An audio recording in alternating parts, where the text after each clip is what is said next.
Welcome back, everyone, to GGN. This is part 2 for this news report today for Wednesday, September 4th, 2013. I'm ready to go here. Going to cover some more news on Syria. Senate to set 90-day limit and bar ground troops. Panel votes on Syria resolution tomorrow. 90 days max and no ground troops. So, again, here's that number, 90 days. Why do you think that is, right? The Senate resolution authorizing President Obama to use military force against Syria will require those two conditions. It sets a time limit of 60 days and says the president could extend that for 30 days more unless Congress has a vote of disapproval. So it says here it's a federal law intended to check the president's power. Isn't it interesting now? To check the president's power to commit the U.S. To an armed conflict without the consent of Congress. So this, of course, has to do with what? Vietnam, right? After Vietnam. The resolution was adopted in the form of a U.S. Congress joint resolution that provides the president can send U.S. armed forces into action abroad only by declaration of war by Congress, statutory authorization, or in case of national emergency created by an attack upon the U.S.'s territories or possessions or its armed forces. So kind of what they're trying to do right now, what they did with the Gulf of Tonkin, what they did many times over, what they might do with Syria. But it basically, talking about it, this is intended to keep the executive branch, the president's power in check. Well, that's funny because what did it do? It actually gave them more power. They can just basically carry out wars as long as they get it done under 90 days. And of course, what did you have? In the late 70s, mostly during the 80s, you had the Contra Wars. You had all the wars in South America that were really nobody knew about, right? Really quiet. One of the wars that you had, too, that I learned about was the Indian Uprising War. There was actually a war, I think it was mostly Lakota Sioux in the U.S. in the 70s. It was one of the largest armed conflicts besides the Civil War in the United States. Nobody really heard about it. It wasn't really in the media. But guess what? It was over after 2 months and carried on for about 30 more days. So that's actually what they were doing, because otherwise they would have had to declare war. Then they would have to notify the American people what was happening. So same thing. This is how they do it. It's got all the loopholes. The War Powers Resolution has been violated in the past by President Reagan in regards to the aid to the Contras in Nicaragua, and by President Clinton in '99 during the bombing campaign in Kosovo. So, this is what they do, right? Institute no-fly zones and bomb people in the name of humanitarianism and stuff. And then, of course, you have proxies arming terrorists or arming opposition, basically mercenaries. Someone pointed out to me talking about arming the rebels. They weren't actually the rebels. They were people that were not from Nicaragua. So these were mercenaries, foreign mercenaries, just like what's happening in Syria. According to German intelligence, 90% plus are not even Syrians. So this is the same policy that has been carried out post-1973 War Powers Resolution Act. So it's a different type of warfare. And here's what matters, right?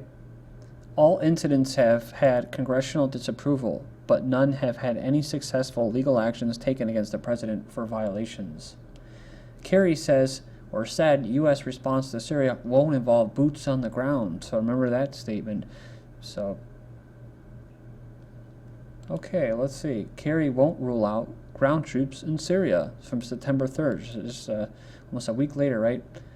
So it says here that though the administration has repeatedly made a point of saying that ground troops aren't being envisioned as part of the U.S. attack on Syria, when actually pressed on the matter, Kerry opened the door to them. I don't want to take off the table an option that might or may not be available to the President of the U.S. to secure our country. To secure our country. Interesting, right? So it's a direct homeland threat.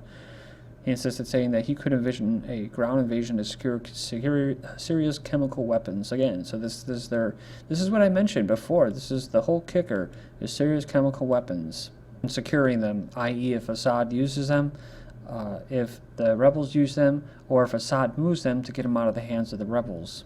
It's a have your cake and eat it too effort for the regime as they try to placate moderates with empty promises of a brief, meaningless war that they don't need to think about much. They don't need to think much about, while reassuring their hawkish neocon backers that once the war starts, there's already a plan in place. Kerry's cozy past with Assad is a very generous man, so he's calling for the overthrow and murder of his friend, Syria President Assad, claiming definitely that he used chemical weapons against his own people. He was a frequent visitor of Assad over the last few years, says perhaps no one, in the U.S. politics knows him better than Kerry, who is complimentary of Assad as short of 2 years ago when he referred to him as a very generous man. He says, well, personally, it's my belief that Assad has been very generous with me in terms of discussions we have had. And when I last went to the last several trips, I asked President Assad to do certain things to build relationships with the U.S. And talking about masters of lies, he's not just a Skull and Bones member, he's also a Jew, Czech Jew. I didn't know this, but he actually has Jewish roots, so everyone thinks of an Irish Catholic from New England, but it surprised many people, including the senator himself, so you can just type in that headline there and you should be able to find it. CIA armed and trained Syrian rebels on the way to battlefield. So all this talk about, are we going to attack? Are we going to attack? Are we going to put ground troops in there? Well, technically, the U.S., the U.K., and the EU and all them interests, Zionist interests, already have boots on the ground. They're called Al-Qaeda. So, but it says here, the Telegraph reported the first cell of Syrian rebels trained and armed by the CIA is making its way to the battlefield. Obama has reportedly told his more hawkish senators this. 50-man cell believed to have been trained by the U.S. Special Forces in Jordan. So I saw this, today? This came out September 1st. UK Special Forces active in Syria despite Parliament's no to war vote. So again, it doesn't really matter whether, okay, they go to Congress, they humor them, they're still going to do they can still do the 90-day war, right? No questions asked. According to the Sunday Times, elements of Great Britain's SAS Special Forces are active in Syria on operations to gather intelligence concerning the country's chemical warfare stockpiles. Yeah, I'm sure that's what they're doing. Trying to operate out of Cyprus. So I remember this article, Syria uprising, Mossad, that's Israel's Mossad, Blackwater, and CIA, I would probably throw in their SAS, led operations in Homs. So a Syrian expert in strategic affairs told Al-Manar that the office was established under American Gulf sponsorship, including American, French, Gulf, specifically from Qatar and Saudi Arabia, intelligence agents, as well as, says here, members of the CIA, Mossad, and Blackwater, and the Syrian Transitional Council. So Homs, huh? So Homs was actually the place where they had one of the first chemical attacks when I was reporting on this, back in February of last year, 2012. Assad using chemical warfare in Homs attacks. See, they blamed it on him. They slammed the Assad regime for violence. Does Obama know he's fighting on Al-Qaeda's side? All for one and one for all should be the battle cry if the West goes to war against Assad's Syrian regime. That's right. Al-Qaeda militants killed 24 civilians near Ras Ain. So Al-Qaeda-linked terrorists in Syria have beheaded all 24 Syrian passengers traveling from Tartus to Ras Al Ain in northeast in Syria. Among them, a mother and a 40-day-old infant. Interesting. This is what I was reporting on recently about the Kurds. Remember getting involved and how there was a mass exodus because they were getting ready to go to war with these guys, these rebel-backed or these Western-backed mercenary terrorists.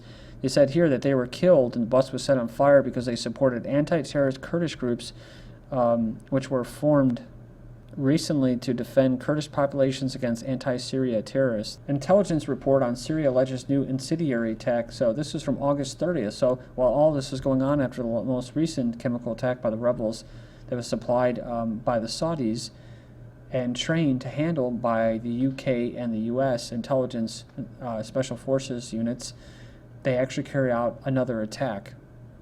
7 people died and dozens were wounded Monday in the attack on a school in northern Syria. Remember this, UK to spend £650,000 providing Syria rebel fighters with hoods that protect against chemical weapons from July 16, 2013. Bombshell, Syria's chemical weapons turn out to be sodium fluoride used in U.S. water supply and sold at Walmart. So it says here that this independent article says here that the government was accused of breathtaking laxity in its arms controls last night after it emerged that the officials authorized the export to Syria of 2 chemicals capable of being used to make a nerve agent such as sarin a year ago. What exactly are those 2 dangerous chemicals to be controlled via arms control regulations? Says you won't believe me when I tell you they are sodium fluoride and potassium fluoride.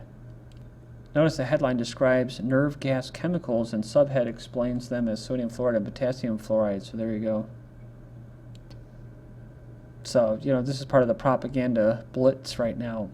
As far as forced medicating the water supply with this toxin called fluoride, It says here that it's championed as public health victory, right? And it's a, it's an additive. That's what they call it. But in the Syrian water supply, it's a chemical weapon. From December of 2012, sources are saying, or said, U.S. was helping underwrite Syrian rebel training on securing chemical weapons. The U.S. and some other European allies were using defense contractors to train Syrian rebels on how to secure chemical weapons stockpiles in Syria. A senior U.S. official and several senior diplomats says taking place in Jordan and Turkey, how to monitor and secure stockpiles.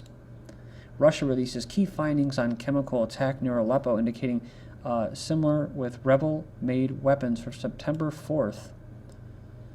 So it says here that probes from the recent chemical attack and the chemicals used in the March 19th attack did not belong to standard Syrian army ammunition, and that the shell carrying the substance was similar to those made by rebel fighter groups.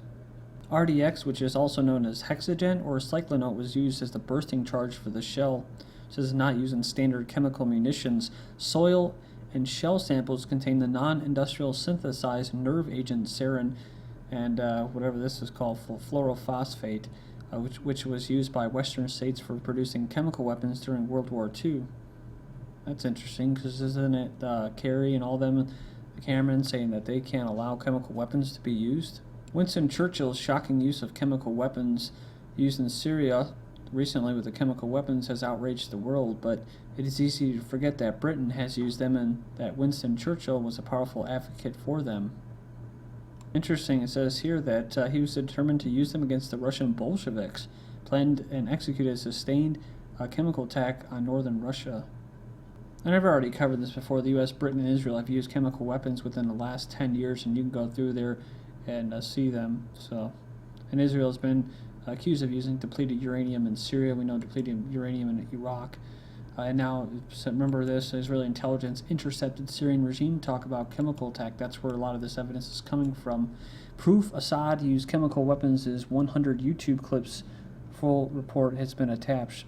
So below is the government's assessment of the Syrian government's use of chemical weapons on August 21st, 2013. So it puts full blame on Assad. However, it's absolutely mind-blowing is the following. We have identified 100 videos attributed to the attack, which show a large number of bodies exhibiting these signs of an attack. Symptoms verified by medical personnel.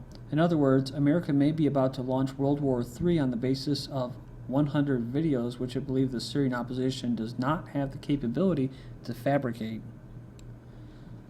Adding to the confusion over who was behind the use of chemical weapons in Syria, Western reporters interviewed doctors, rebel fighters, and their families in Damascus and Ghouta, who say that the chemical weapons were supplied to them by Saudi intelligence. So Syrians say Saudi intelligence gave chemical weapons to the rebels. So it says here Saudi Arabia wants to eliminate Syria by every means.